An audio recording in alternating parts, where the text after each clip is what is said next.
Olá, no vídeo de hoje vamos falar de um dos personagens mais contraditórios da história do município de Santa Rita. E por isso que eu titulei o vídeo como Enéas Carvalho, o homem por trás do mito. Muito mais a gente conhece a escola, por ser a maior escola do município de Santa Rita, do que a história dele propriamente dita. E aí, como vocês me pediram no inbox, que eu falasse muito sobre ele, viajei, me deixei calado. Mas enfim, quem constrói sua história, no final sempre vai ter alguém para contar. Não é verdade? E hoje sou eu. E vamos voltar à década de 20 para a gente entender um pouquinho sobre isso, tá bom? Mas antes de falar de Enéas Carvalho, eu preciso falar do pai de Enéas Carvalho, que foi o coronel Francisco Alves de Souza Carvalho. Então esse coronel foi um homem muito influente na política paraibana, tá bom? E foi ele responsável pela emancipação política de Santa Rita. Tem um vídeo aqui sobre isso. Também falo do pai de Enéas Carvalho, também quando eu falo da Praça do Coreto, nesse vídeo aqui, tá? Porque ele dá homenagem, o primeiro nome da Praça do Coreto, né, foi Padre Ferreira, aliado político do Coronel Francisco, tá? Bem, eu também falo dele quando eu falo da presença de Dom Pedro na Paraíba, que foi ele que fez também as cortes ao rei, né, que recebeu Dom Pedro aqui.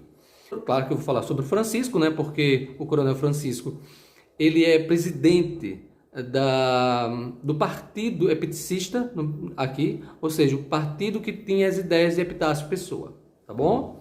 E o Enéas também era desse partido. E foi escolhido primeiro como vice, né? Vice-presidente de Santa Rita, tá? Que é um interventor, é uma pessoa que está no poder, não pelo voto direto, mas escolhido. Então, todo aquele que ia administrar o município, que na época não ainda era município, todo aquele que ia administrar a vila, ele era escolhido pelo governador.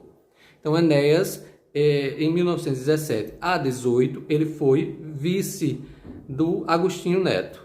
O Conselho Municipal Legislativo, né, ele era eleito de 4 em 4 anos, tá? Então, em 1921 a 24, Enéas de Souza Carvalho dessa vez se tornou presidente e o vice foi Raul Dias Cardoso. Bem, o governo dele foi tão complicado quanto foi o de Reginaldo Pereira nos dias atuais. Reginaldo versus Netinho, vocês lembram perfeitamente disso. Na época, a gente vai ter Enéas versus Terêncio Ferreira. Aí vocês vão entender um pouquinho essa conjuntura. Em 1923, um aumento nos cofres públicos de Santa Rita, tá? Passa para 20 mil, acho que é 20 mil réis. Não sei ao certo como era a cifra da época, mas toda essa pesquisa que eu estou falando para vocês, ela está pesquisada tanto no jornal União, como nas atas do Conselho da Câmara Municipal, que aí não tive acesso direto a esses documentos, mas quem teve foi o Lappenberg Medeiros. Eu estou utilizando os manuscritos dele, tá bom? Em 3 de dezembro de 1924, o Terêncio Ferreira, que também era do mesmo partido do Enéas Carvalho, ele vai se revoltar contra a presença e a administração de Enéas Carvalho, tá? Isso foi em 24, já o finalzinho do governo dele, né, de Enéas. Final entre aspas, né? Porque ele volta ao poder. Ele cria aquilo que Lappenberg vai chamar de insurreição política municipal, tá? Ficando contra o governo. E nesse momento, o Solon de Lucena, que era na época governador da Paraíba, chama ele para uma conversa, aconselha para que ele acabe com essa atitude. Sabe o que ele diz? Aí eu vou trazer um trechozinho do Lappenberg, né, dos manuscritos dele, que diz assim: Terêncio faz sentir ao chefe de partido que prefere ficar com o povo a seguir uma orientação política contrária aos interesses da coletividade de Santa Rita. Terêncio diz a Solon de Lucena que os candidatos que ele ajudou a eleger foram 3, tá? Mas 3 suficiente para fazer uma polêmica. Ele disse que essas pessoas estavam a favor do povo, e esse povo consciente que tinha direito a voto no município de Santa Rita estava ao lado deles. Olha a polêmica aí. O Solon de Lucena disse: se isso acontecer, posso dizer que é o caso inédito na história política da Paraíba. Só que o Terêncio Ferreira não aceita as ideias do Solon de Lucena né? E fica contrário exatamente ao Enéas Carvalho. E o João Suassuna assume então a presidência, eleva Santa Rita à categoria de cidade, e aí todo mundo percebe o que? Isso foi em 3 de dezembro de 1924, tá? Que Santa Rita passa a ser cidade. Só que todo mundo entendeu que isso era uma manobra política para calar o Terêncio Ferreira. Porque aí o partido, né, o governo, elege Santa Rita agora não mais como vila, mas como cidade mesmo, para poder iludir, né, encantar a população. E o Terêncio sempre fazendo oposição a isso, percebendo e divulgando essa manobra política. Através de panfletos, ele então começa a divulgar que isso era uma manobra política, né? E lança uma chapa para conselho. Gente, a chapa tem 9 pessoas. Ele conseguiu eleger os 9.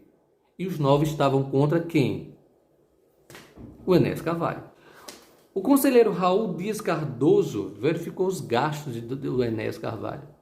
E aí percebeu o quê? Estava gastando mais do que estava recebendo, gastando sem autorização. Lembra do outro que eu falei, que é inadimplência administrativa? Pois bem, o Enéas Carvalho também foi exatamente isso. O conselho então se reúne. Qual era então o objetivo do conselho? Forçar a exoneração e, consequentemente, afastar de vez Enéas Carvalho do poder. Perceberam que ele gastou mais de 8 mil euros, ou 1.000 euros, foi ótimo, mais de 8 mil réis, sem autorização, e forçou, então, o Enéas a pagar. Enéas não pagou coisa nenhuma, e interessante é que o conselheiro presidente assume, né, o Joaquim Gomes Silveira, e declara o afastamento temporário de Enéas Carvalho. Declarou, minha gente, mas o homem voltou do poder. Quando deu 14 de dezembro, Enéas grita, protesta, exalta, isso tudo está nas atas, tá? Mas o conselheiro Raul Dias o chama de Quizá e diz que ele não cumpriu, não devolveu, não se pronunciou, tornando-se, assim, réu confesso da irregularidade que é acusado. Isso está nos manuscritos do Lapember. Enéas volta como se nada tivesse acontecido. Olha eu aqui de novo. E os conselheiros não querem. Em 8 de fevereiro de 1926, a Comissão de Contas acusa-o de retirar mensalmente dos cofres municipais a importância de sua representação de 100 mil euros. Oh, meu Deus, o que é que eu tenho com euros? Não, menino, 100 mil réis. Eu acho que é. E aí, disse, olha, ele nem pagou os 8 mil, agora pegou 100. Então, isso era para quê? Para pagar gasolina. Gente, que coisa feia. Aqui, ó. Apresentação de contas de óleo e gasolina para o seu automóvel particular, sem que haja no orçamento crédito para essas despesas.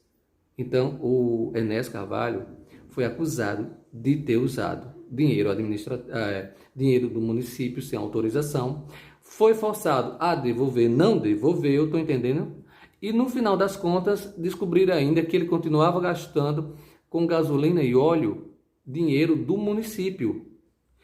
E a partir daí, então, no dia 16 de setembro de 1926, eles conseguiram afastar o presidente Enéas Carvalho do município e assumiu, então, o Joaquim Gomes da Silveira. No dia 28 de dezembro, o presidente do Estado assume a chefia do partido, né, político local e Pedro Ulisses de Carvalho, então, assumiu a presidência. Então, trocando em miúdos, Enéas Carvalho foi afastado por inadimplência administrativa da política local de Santa Rita, tá bom? Então, espero que o vídeo de hoje tenha dado a vocês uma parte mais humana do mito, né? Do que se cria e por que se cria mitos, né? Aí a gente vem todo o nosso questionamento. É uma necessidade da sociedade. E aí vocês podem pesquisar em Enéas, ou MCLAD, BAT, Durkheim, e tantos outros, Campbell, que fala sobre os mitos e a criação dos mitos pela sociedade. Compartilhe, porque o saber, o conhecimento é para todos. Curta, se inscreva no canal e até o próximo.